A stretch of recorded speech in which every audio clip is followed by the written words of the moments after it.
Hi, I am here with Lucy May Barker, who is star of Mamma Mia, Oklahoma, Sweeney Todd, and Doctors, to name just a few highlights. She has also worked with impressive names such as the National Theatre and, of course, director Philida Lloyd, CBE.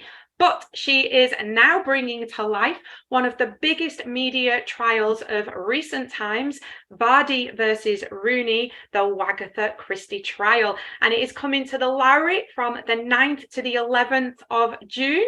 So thank you very, very much for chatting with us at Manchester Theatres today, Lucy. Thank you for having me, Karen. I'm very happy to be here. So this story, I've got to say, it has been one of those, but when I've been preparing it, I've been thinking I'm very uber alert of everything that I say because of the circumstances surrounding the case. So in a nutshell, can you tell us what this kind of story is about, how this case came to court and what happened? Yeah, absolutely. Now, I think I was going to say for anyone who's been living under a rock, but I actually think there's quite a few people who didn't know about this case. There's lots of our audience that come that actually didn't know anything about it. So it's just kind of trashy people like me who've followed it. But basically, in a nutshell, for anyone who doesn't know, WAG is the term for wives and girlfriends of football players. Now, Coleen Rooney and Rebekah Vardy are both WAGs. And Coleen Rooney decided she thought somebody was selling stories to the newspapers.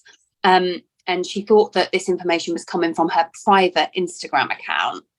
And she did some detective work and decided that it was Rebekah Vardy that was doing it. And in October 2019, she released a statement on her Instagram, Twitter, Facebook, saying that after a few years of trying to figure out who it was, she decided that it was ... Rebekah Vardy's account.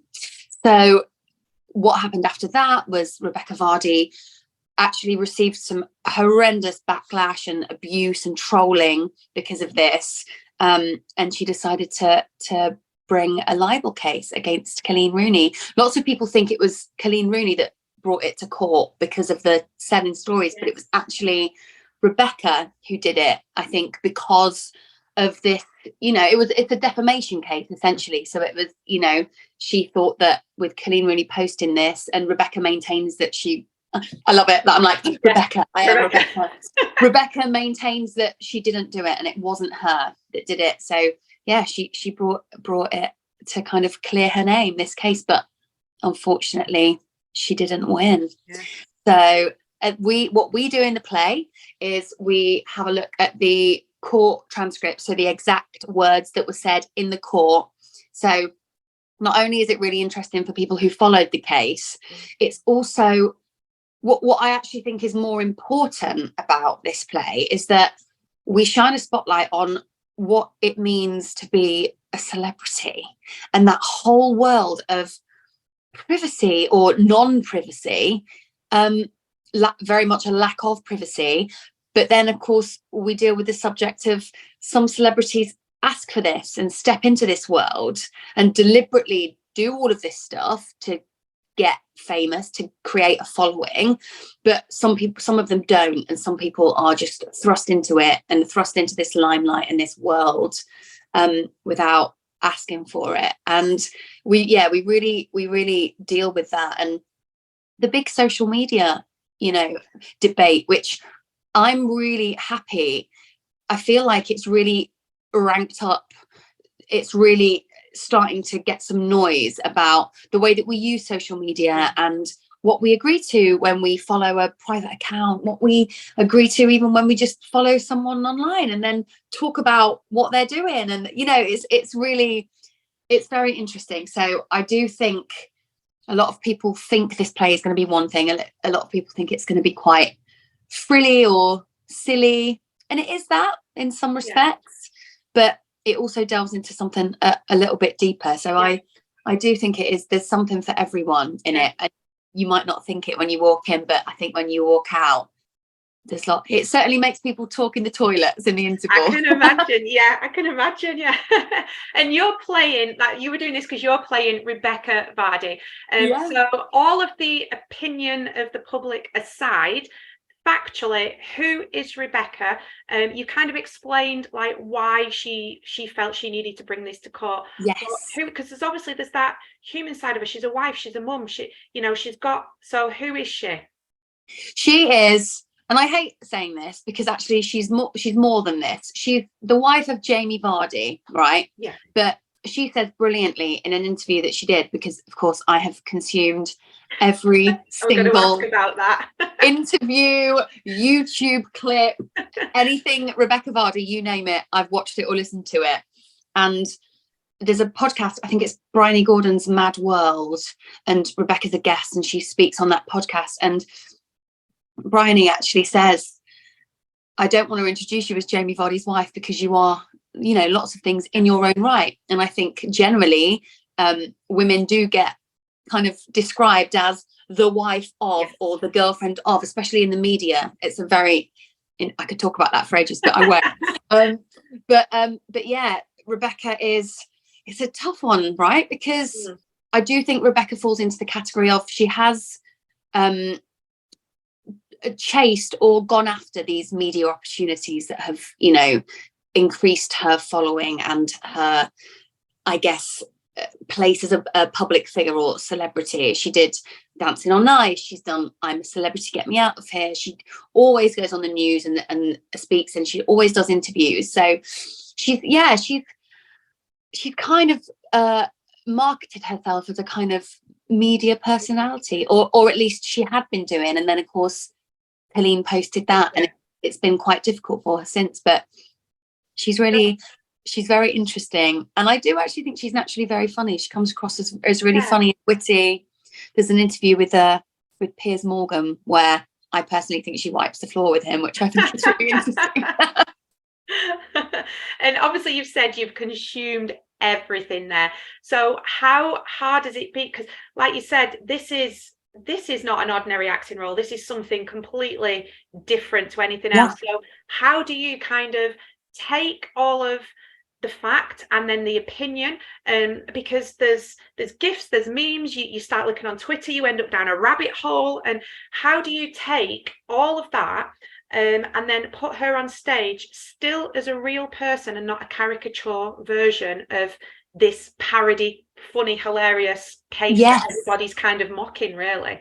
Everybody, but you know what I mean? No, I do. I know exactly what you mean, because it's really easy. I think it would be really easy to do that. And I think it's an absolutely brilliant question. Ultimately, the thing that is brilliant about this play is that we've got the actual court transcript. So it's the actual words that every single person said in that court, their own words from their own mouths.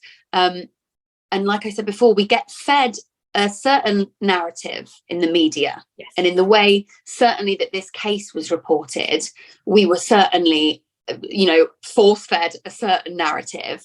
But I think the brilliant thing is that I have all of the words, all of her super emotional testimony at times. There's lots of detail that we get in the play that we didn't get through the reporting and through, like you say, the online rabbit holes, which probably started from a bit of truth, but then escalates and snowballs. And before you know it, you've got people online writing things that are completely not true and completely made up. But it's brilliant. We have these two pundit characters that Liv Hennessy, our writer, has created. So it's kind of, I would say, we're like 80% court transcripts, exactly as is what was said, and then we have these two pundit characters who take us through the show, kind of like narrators, and explain some of the legal stuff, explain some of the more detailed things, timelines, and so nobody's left in the dark. And it's totally brilliant to come to this show having known nothing about it. The brilliant thing, I heard that we had some Americans in the audience who didn't know anything about it, and at the end, of course, were waiting for the result of the trial because they didn't know what was going to happen.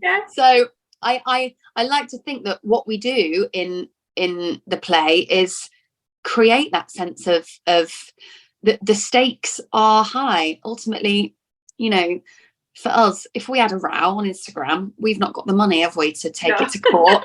But you know, these women do have. So yeah, it's interesting. It is, and there must be, like you've said there, it's, you know, this is a real person, which I know normally it's a little bit more historical, but it's someone here now who could watch, whose family and friends could watch. And like you say, you've got court transcript, so it's not like you can kind of, you know, like sometimes if you're acting and you kind of think, I don't know what my line is, but I know the gist of it, so I'll kind of, you can't, is there an added pressure with all of that?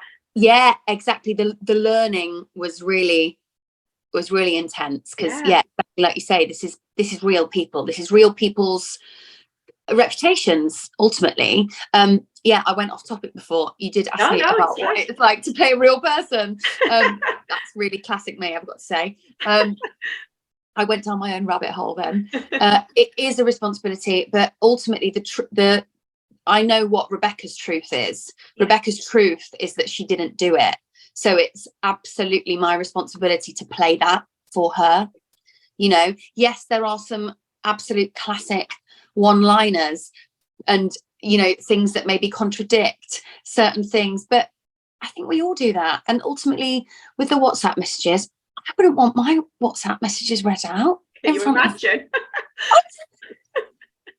And also context and intention is everything with everything in life. You know, when stuff is taken out of context, or, you know, you can say a really, really nice thing, but with a mean intention. Oh, yes. You know, and vice versa. So I think context is everything. And I think what we do is we give context in the play.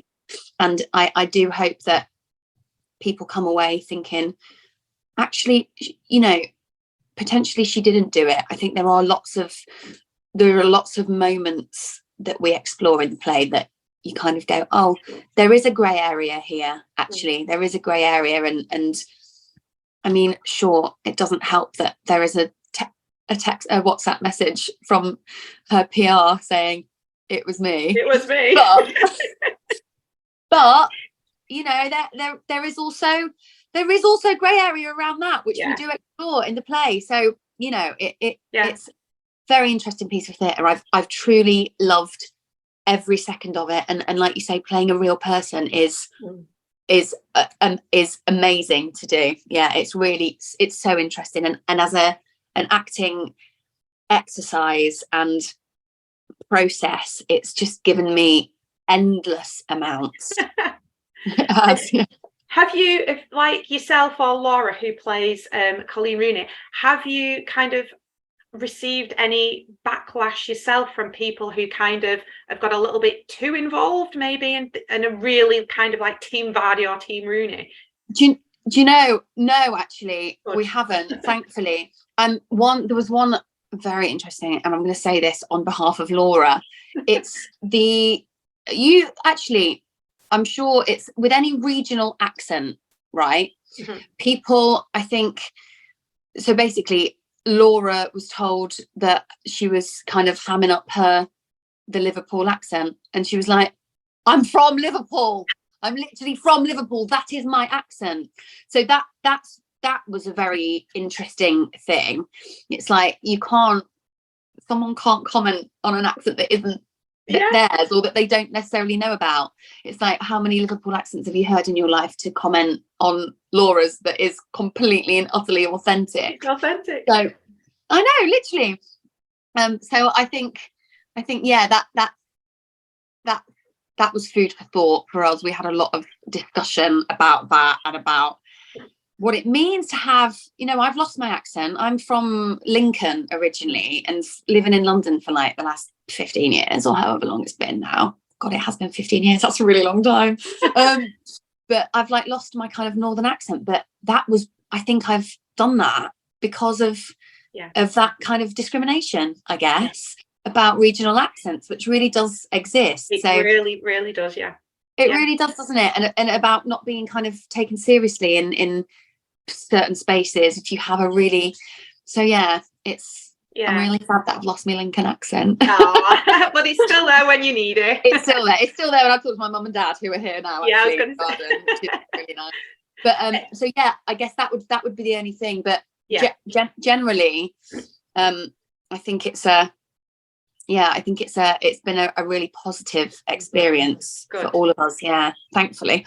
And are the audience, I'm interested to know, are we kind of sat there looking on as if we're a jury, or are we like a fly on the wall? Or the first You've nailed it, honestly, you've nailed it. It's kind of evolved into that a little bit through Johnny Broadbent and Tom Turner, who play the barristers, who are gorge, love them.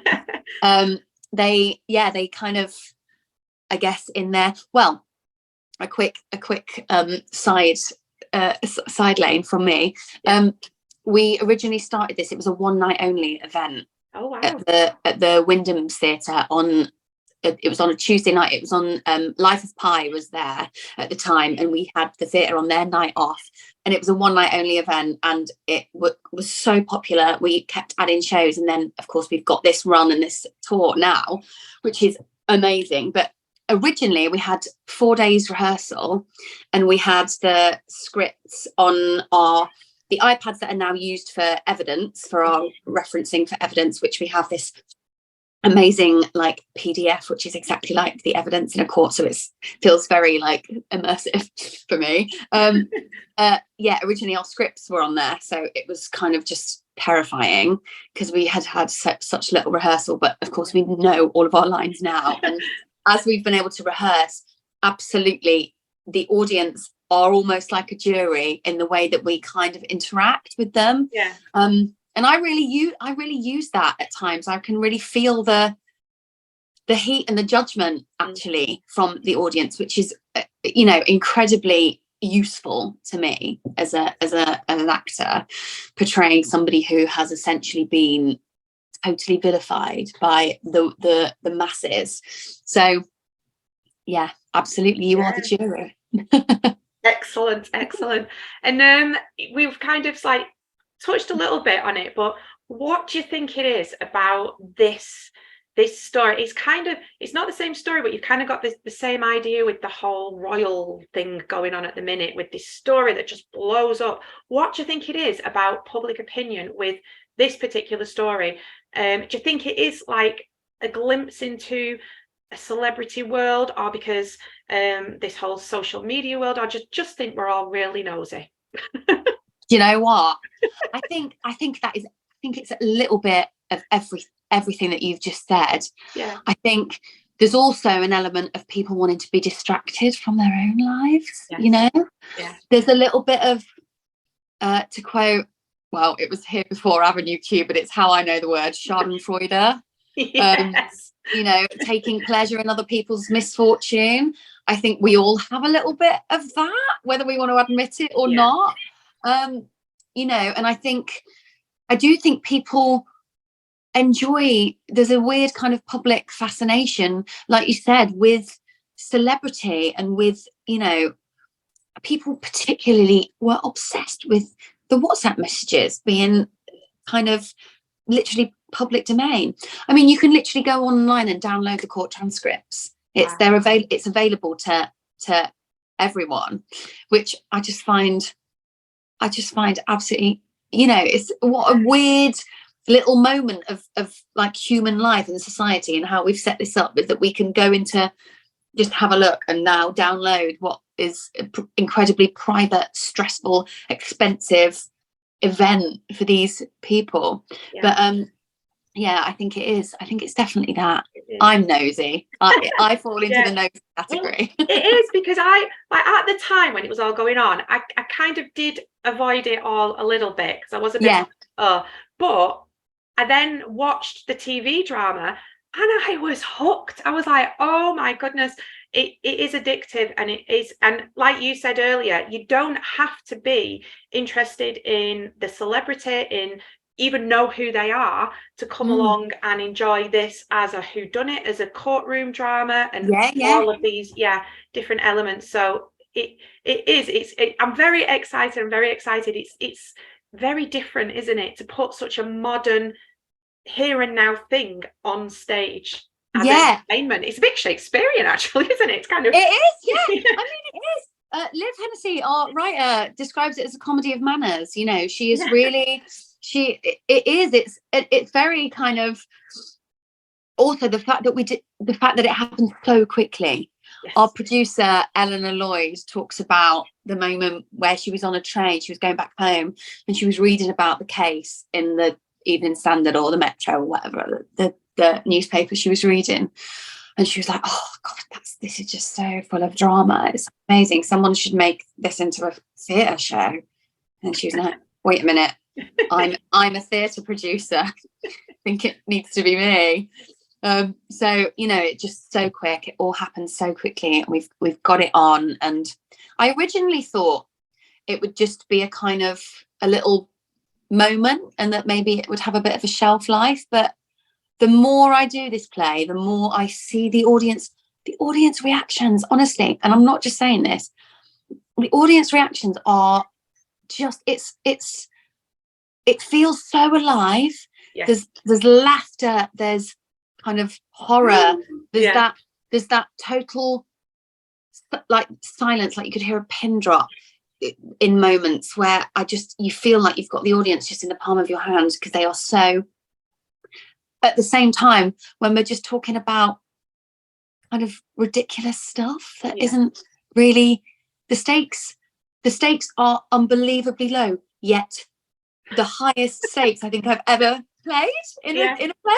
So it's everything, it's so many things. And I think legally this wouldn't have happened 5 years ago, this sort of case, because of how quickly laws are changing, and internet law and social media law, and it probably won't happen again in another 5 years time, because it's moving so quickly, you know. So definitely a little spotlight on it is. We are very glad that it has happened now, and that you're a part of it. It's certainly a different experience for you guys as performers and actors, but it sounds like it's definitely going to be a new experience for us as an audience as well. So I cannot wait. Thank you so much for chatting with us, Lucy. Thank you. Catch it at the Lowry, as we've said, the 9th to the 11th of June. So come along, witness for yourself, and let us know if you agree with the verdict. Thank you, and all the best of luck. Thank you, Karen. Thank you.